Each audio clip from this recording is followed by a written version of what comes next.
বেশ কিছু মানুষ বলছেন যে শওকত মোল্লা ভাঙড়ে দাঁড়াবে, এটা একদম নিশ্চিত।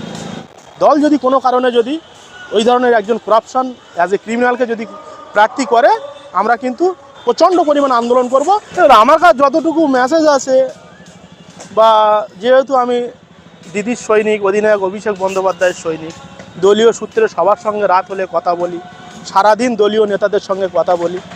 এখন দলে দিদি কোথায় দাঁড়াবে ঠিক হয়নি, তাহলে সে আজকের বলে বেড়াচ্ছে যে সেটা আপনারাই ভালো বলতে পারবেন। কারণ মানে তিনি, আমার তো মনে হয় নিজের ঢোল নিজেই পিটিয়ে বেড়াচ্ছেন। মানে তিনি যে কোনো কারণে যদি টিকিট না পায়, বা যদি টিকিট পেয়েও যদি হেরে যায়, তিনি যে একজন করাপশন ব্যক্তি অ্যাজ এ ক্রিমিনাল, তার যে কী অবস্থা হবে, হয়তো লোকজন ধরে রাখার জন্য এই ধরনের ঢোল পিটিয়ে বেড়াচ্ছে যে আমি টিকিট পেয়ে গেছি, আমার মেয়ে অমুক জায়গায় টিকিট পেয়ে গেছে। কিন্তু আমার কাছে যতটুকু খবর আছে, এ শুধু ভাঙড় ক্যানিং নয়, এ যেখানেই প্রার্থী হবে এ হারবেই হারবে। এ যদি ভাঙড়ে দাঁড়ায় তবুও হারবে, একে যদি ক্যানিংয়ে দেয় সেখান থেকেও হারবে। কারণ একে পরিষ্কার মানুষ একে কোনো কিছুতেই পছন্দ করছে না। আর যে কজন ভাঙড়ে 2-4 জন ওর পিছনে ঘুরছে, আপনারা দেখবেন যদি কোনো জায়গায় একটা ফোঁড়া হয় না, সেই ফোঁড়াটা যদি টিপে ধরায় সেটা কিন্তু খুব যন্ত্রণা করে। মানে সেই যন্ত্রণাই কিন্তু ওর পিছনে ছুটে বেড়াচ্ছে। অ্যাকচুয়ালি ভাঙড় 1 নম্বর বলাকে নাম ধরে বললাম না, 3টে ব্যক্তি ছাড়া ভাঙড়ে ওর সংগঠন বলে কী জিনিস কোনো কিছুই নেই ওর। ভাঙড়ের মানুষ ওকে ঝেঁটা জুতো ছাড়া আর ওর জন্য নসিবি কিছু রাখেনি। ভোট তো দূরের কথা, ভাঙড়ের মানুষ যোগ্য ভূমিপুত্রর অপেক্ষায় আছে। এবং যোগ্য ভূমিপুত্র যদি ভাঙড়ের মানুষ পায়, ভাঙড় থেকে তৃণমূল কংগ্রেস জিতবে, এটা 100 গ্যারান্টি সহকারে বলছি। আপনার কোথা থেকে পরিষ্কার হয়েছে, যদি শওকত মোল্লা সাহেবকে ভাঙড়ে প্রার্থী করেন তাহলে আপনারা সমর্থন তো করবেন না, সেই সঙ্গে সঙ্গে আন্দোলনও করবেন? হ্যাঁ, আন্দোলন তো করবই, আমরা ব্যক্তি বিরোধী আন্দোলনে যাব। একজন করাপশন ব্যক্তি অ্যাজ এ ক্রিমিনাল, যে ক্যানিংটা জ্বালিয়ে হয়নি এখন আমাদের ভাঙড় সুস্থ জায়গা, সেখানে আজকের একের পর এক খুন হয়ে যাচ্ছে, একের পর এক মানে বোমাবর্ষণ হচ্ছে। এই দিক থেকে ভাঙড়কে বাঁচাতে আমরা ব্যক্তি বিরোধী আন্দোলনে নামবো। ভাঙড়ের যারা তৃণমূল কর্মী তারা দাবি রেখেছে যে বারবার ভাঙড়ে বহিরাগতরা প্রার্থী হয়, ভাঙড়ে যেন 2026 নির্বাচনে ভাঙড়ের যোগ্য ভূমিপুত্র যেন প্রার্থী হয়, তাহলে ভাঙড়ে কিন্তু তৃণমূল কংগ্রেসটা জিতবে। আর যেটা আমরাও বলে আসছি, যেটা আপনারা বারবার দেখছেন, কিন্তু আপনারা যে বলছেন যে দলীয় সূত্রে এগিয়ে আছে, কিন্তু দল তো এখনও কোনো কিছু ডিক্লিয়ার করেনি যে ভাঙড় থেকে কে প্রতিদ্বন্দ্বিতা করবে। মানে তৃণমূলের টিকিটে সে ভূমিপুত্র প্রতিদ্বন্দ্বিতা করবে না কোনো হারমাত প্রতিদ্বন্দ্বিতা করবে, এই নিয়ে তো দলীয় সূত্রে এখনও কোনো সংবাদ আমি পাইনি। না দেখুন, 2021-এর নির্বাচনটা ছিল আলাদা, আর 2026-এর নির্বাচনটা সম্পূর্ণ আলাদা। হ্যাঁ, ব্যতিক্রম 2006-এ ভাঙড়ের মানুষ দেখুন, ভাঙড়ের মানুষ হচ্ছে 95% মানুষ খুব ভালো মানুষ। ভাঙড়ের মানুষ কিন্তু কোনো ঝগড়া অশান্তি কিন্তু চায় না। যেহেতু 2026 নির্বাচন আসছে, সেই নির্বাচনকে সামনে রেখে ভাঙড়ের মানুষ দেখছে যে আজকের সেই বহিরাগত, সেই সুদূর জাঙ্গিপাড়া থেকে সেই নওশাদ সিদ্দিকীকে জিতিয়েছিল 2021-এ, এবং সেই 2026-এ মানে 2022-এর মিডিল থেকে 2026 পর্যন্ত যে সেই ক্যানিং থেকে হারমাদ আসছে, এই দুজনকেই কিন্তু ভাঙড়ের মানুষ আলটিমেটলি সহ্য করতে পারছে না। ভাঙড়ের মানুষ যার জন্য চাইছে যে একটা যোগ্য, বিশেষ করে আমাদের মানে তৃণমূল কংগ্রেস দলে যে যোগ্য একজন ব্যক্তি আসুক, তাহলে ভাঙড় থেকে তৃণমূল কংগ্রেস জিতবে। সেক্ষেত্রে দল ডিসাইড করবে। আমরা দিদির সৈনিক, আমরা অধিনায়ক অভিষেক বন্দ্যোপাধ্যায়ের সৈনিক, আমরা অপেক্ষা করছি যে কবে সিদ্ধান্তটা হয় বা কবে নির্বাচন কমিশন নির্বাচনটা ডিক্লিয়ার করে। আর আপনারা দেখছেন যেহেতু এই এসআইআর নিয়ে মানুষ অত্যন্ত চিন্তিত, সেখানে দলও অত্যন্ত চিন্তিত। যেখানে 60 লক্ষ নাম মানে বৈধ ভোটার যেখানে বাদ পড়েছে, সেটা তোলা নিয়ে দলও একটা ব্যতিব্যস্ত হয়ে রয়েছে। এবং যেখানে সবাই চিন্তিত, সেখানে চিন্তা চলছে যে কি করা যায়, যে এই আবহাওয়ায় কী করা যায়।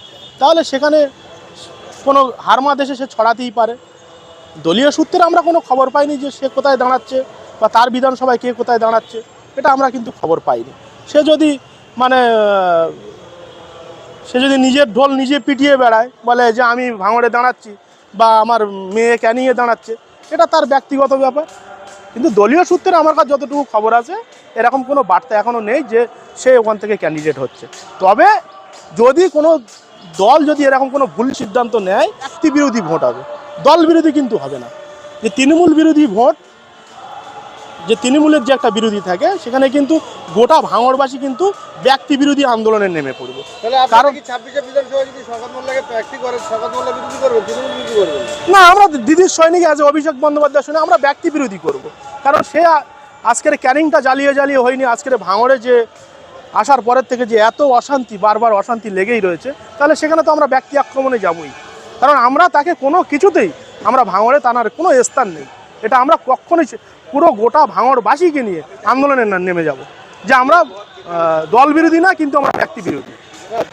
শওকত মোল্লাকে যদি প্রার্থী করে অভিষেক বন্দ্যোপাধ্যায় করবে, মমতা ব্যানার্জি করবে, তারপরে যদি তারা বিরোধিতা করেন, তাহলে আপনারা ওই দলের সৈনিক কিভাবে হবে? না, আমরা দল করছি, দলই করব, কিন্তু আমরা ব্যক্তি বিরোধী। যেটা আমরা অলরেডি উঠে আসছে যে মানে এর বিরুদ্ধে কিন্তু টোটাল ভাঙড়বাসী থেকে শুরু করে আরও যারা কিন্তু রাজনৈতিক ব্যক্তিত্ব আছে, তারা কিন্তু অলরেডি কিন্তু তৈরি যে আমরা ব্যক্তি বিরোধী আন্দোলনে যাব। ব্যক্তি বিরোধী এখানে হবেই, কারণ সে একজন করাপশন ব্যক্তি এবং অ্যাজ এ ক্রিমিনাল, তাকে কোনো কিছুতেই আমরা মানে যে দলীয় প্রার্থী হয়ে সে জিতবে এই আশা তার সম্পূর্ণ ভুলে যাওয়া দরকার। আপনি একজন ভাঙড়ের ভূমিপুত্র হিসেবে আপনার নজরে আছে যে ভাঙড়ের ভূমিপুত্র তৃণমূল কংগ্রেসের প্রার্থী হতে পারে, এরকম কি হতে পারে? না, সেটা দল চিন্তা ভাবনা করছে। দলের নেতা হিসেবে নেই বলে দল কিন্তু অত্যন্ত ভাবছে, দল পুরো বিষয়টা নিয়ে ভাবছে যে যেহেতু একের পর এক মুখ খুলছে, প্রত্যেকেই মুখ খুলছে। আজকে তো মানে আমি তো ভাঙড়ের বাইরের কেউ নয়, বা কাইজার সেও কিন্তু তৃণমূল কংগ্রেস দলটা করছে, সেও মুখ খুলছে। আজকের যে ফুরফুরা শরীফের মুখ্য নির্দেশক পীরজাদা তোয়া সিদ্দিকী, তিনিও মুখ খুলছে। তার মানে সেই ব্যক্তিটার নিশ্চয়ই কোনো ব্যাপার আছে, একটা মানুষের হয়ে এত মানুষ কেন বলবে। আজকের ভাঙড়ের মহিলা সমাজ তানারাও মুখ খুলছে যে একে ভাঙড়ে কোনো কিছুতে উঠতে দেওয়া যাবে না। সুতরাং আমরা ভাঙড়কে বাঁচাতে আমরা ব্যক্তি বিরোধী দল যদি কোনো কারণে যদি ওই ধরনের একজন করাপশন অ্যাজ এ ক্রিমিনালকে যদি প্রার্থী করে, আমরা কিন্তু মানে কি বলবো, আমরা কিন্তু প্রচণ্ড পরিমাণ আন্দোলন করব, এবং দল জিতবে কি না ভাঙড় থেকে, সে জিতবে কি না সেটা সম্পূর্ণ আলাদা দিক দাঁড়াচ্ছে। কারণ আমরা কিন্তু ওই ব্যক্তিটার বিরুদ্ধে। ভাঙড়ে আরাপুলের পরে আর কোনো ভূমিপুত্র ক্যান্ডিডেট এখনো পর্যন্ত পায়নি, প্রার্থী পায়নি। কখনো রাজদাক মোল্লা, কখনো রেজাউল করিম, আবার শুনতে পাওয়া যাচ্ছে শওকত মোল্লা। ভাঙড়ে আপনি একজন যোগ্য নেতা বলুন না যে তিনি বিধায়ক হতে পারে, সেরকম কেউ আছে? না, সেটা দল অত্যন্ত ভাবছে যে ভাঙড়ের ভূমিপুত্রকে দেওয়ার জন্য দল অত্যন্ত ভাবছে। কারণ যতটুকু মেসেজ আছে, এখনও কোনো কিছু প্রার্থী ডিক্লেয়ার হয়নি। প্রার্থী যখন ডিক্লেয়ার হবে বা নির্বাচন কমিশন ডিক্লেয়ার করার পরে প্রার্থী যখন ডিক্লেয়ার হবে, তখন সে সিদ্ধান্ত নেওয়া যাবে, বা তারপরে এই ধরনের কথা বলা যাবে। দল ভাঙড়ের ভূমিপুত্রদেরকে নিয়েই কিন্তু দল অলরেডি ভাবছে। আমি তো দিদির সৈনিক, এর আগেও দিদি রেড রোডে একটা প্রোগ্রাম করেছিল, এসেছিলাম। এর আগের দিন, দুদিন আগেও আমি এখানে এসেছিলাম সন্ধ্যার পরে, আজকেও আসলাম। কারণ আমরা বিজেপির বিরুদ্ধে রাজনীতিটা করছি। যেখানে দিদি রাস্তায় আজকের দিনের 4 দিন হয়ে গেল তিনি রাস্তাতে এই ধর্মতলায় বসে আছেন, তো তানার মুখটা দেখতে বা তিনি যেভাবে আন্দোলন করছে, তানার পাশে দাঁড়াতে তৃণমূল কংগ্রেসের একজন কর্মী হিসাবে আমি আসছি, এসে যোগদান করছি। এই এখন ফের গিয়ে আবার বসবো সামনে গিয়ে।